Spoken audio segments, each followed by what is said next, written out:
A todos vocês, obrigado por assistir aí o meu canal. E aproveitem e se inscrevam. O Mundo Invisível, não? Eu coloquei o título desse trabalho agora, Iude Rei Vave Rei versus Pitágoras. O que é mais importante? É o nosso Deus Criador, é Pitágoras? Não, é Pitágoras, é Pitágoras. Você vai comparar, que Deus é nada. Por quê? Porque é o que eles defendem. Por exemplo, o Pitágoras nós sabemos, foi um grande matemático, isso aí não resta dúvida, estudou física, estudou literatura, música, a gente não está discutindo isso aí, não. Mas o valor de pi, né, que é a homenagem a ele, que fez a descoberta, é mentira. Até porque a pirâmide mesmo de Quéops, ela tem um valor de pi. A sua circunferência dividida pelo dobro da altura dá valor de pi. Portanto, ele não descobriu nada, a pirâmide está aí há 5.000 anos.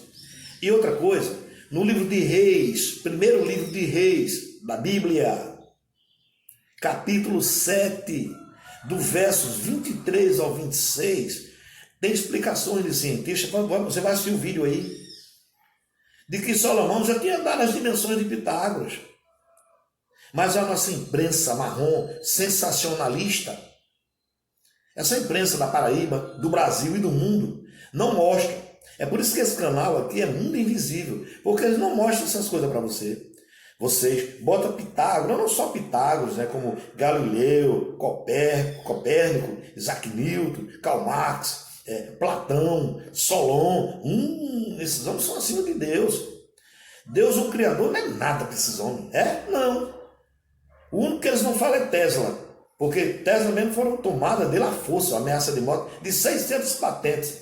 Tesla tinha e o Thomas Edison tomou junto com Albert Einstein. Isso ninguém fala, a mídia não diz, não. Esse pessoal é Deus. O Pitágoras acreditava em reencarnação até de animais. Isso está na biografia dele, é só olhar. Pitágoras defendia que os animais não morriam para o paraíso. Deus não fala isso, mas Pitágoras falou. Quem é o mais correto dos dois? Pitágoras. Eu estava uma certa vez assistindo um debate em uma determinada rede aí, dessa rede podre mesmo, que a gente escuta, e estavam falando sobre Pitágoras. Menino, olha, Pitágoras, botaram Pitágoras do céu para cima. Eu acho que foi até ele que criou o universo. Não foi nem a poeira lá, nós vimos de um ferro, de uma poeira, do nada surgiu uma poeira e a gente apareceu, né? Não, foi Pitágoras que criou. Deus não é insignificante desse pessoal. É assim que funciona. Não, você está sendo radical. Não estou sendo radical, não. Não estou sendo radical. Estou sendo explícito. E direto e sem subterfúgio. Porque quando você fala de um homem desse, não, Deus. Fala de Deus. Não sabe. Não, Deus não criou nada. Deus não tem força para nada. Diante dessa sociedade hipócrita, mentirosa e falsa. Para mim tem. O título lá, Iude Rei Vave Rei. Esse é o nosso Criador. Eles são tão malignos, o homem é tão maligno, que a palavra Senhor e a palavra Deus no Velho Testamento são citadas 6.800 e poucas vezes. Eles se substituíram o nome do Criador pelo título de Deus e Senhor. Nem Senhor é nome e nem Deus é nome. Não é? A palavra do nosso Salvador é YHWH. Iude Rei Vave Rei. Até nisso eles fizeram.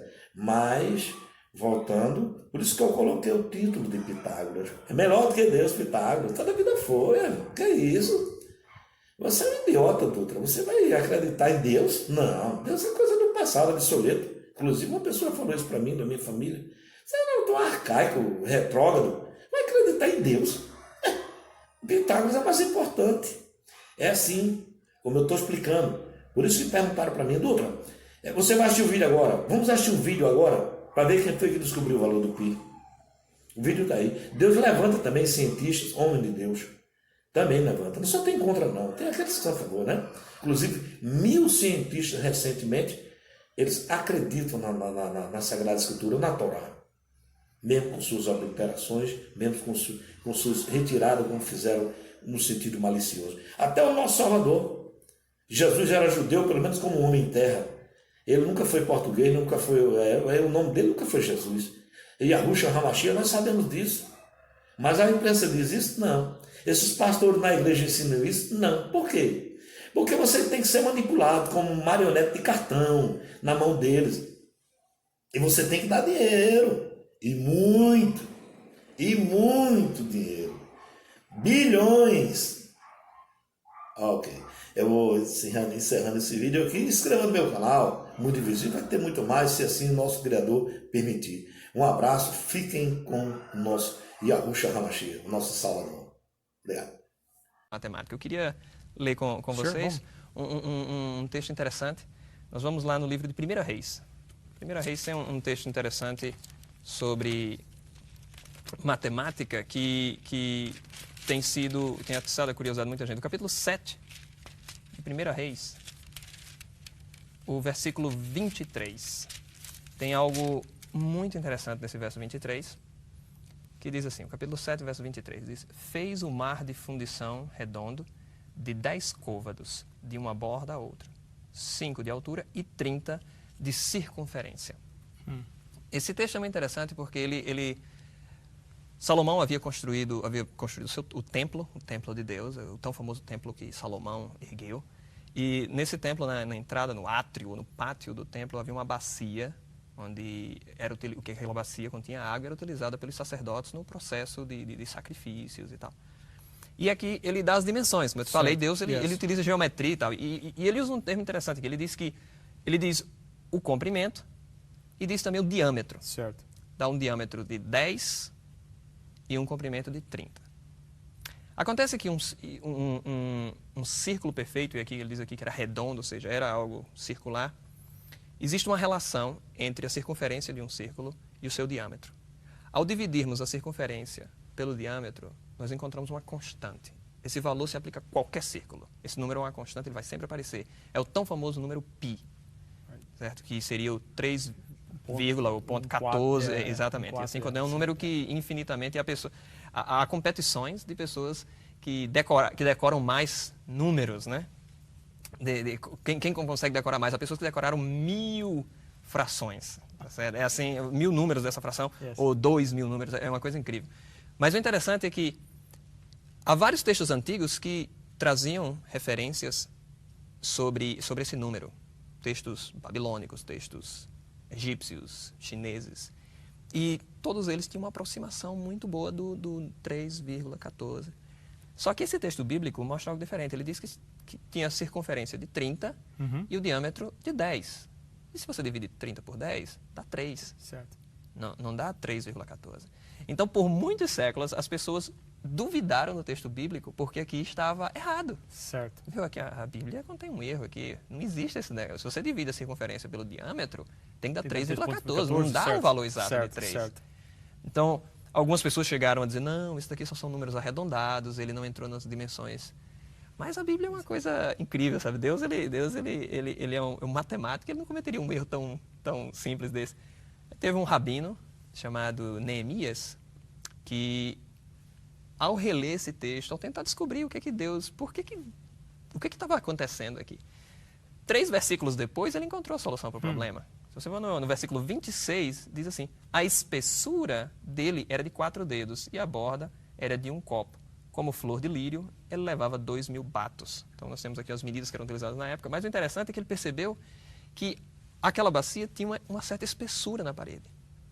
E agora ele adiciona o valor dessa espessura ao diâmetro. Okay. Então ele percebeu que, na verdade, estava havendo uma dimensão era tirada da parte externa do círculo e a outra da parte interna. Certo. Ao adicionar e ao dividir novamente, ele conseguiu o valor 3,14. Então, eu acho lindo isso, eu acho muito bonito de Deus colocar esses textos bíblicos. Deus, ele é aquele professor que quer que a gente aprenda. E a gente só aprende estudando. Certo? A gente só aprende pesquisando, indo atrás, tentando descobrir. Mas não é só isso.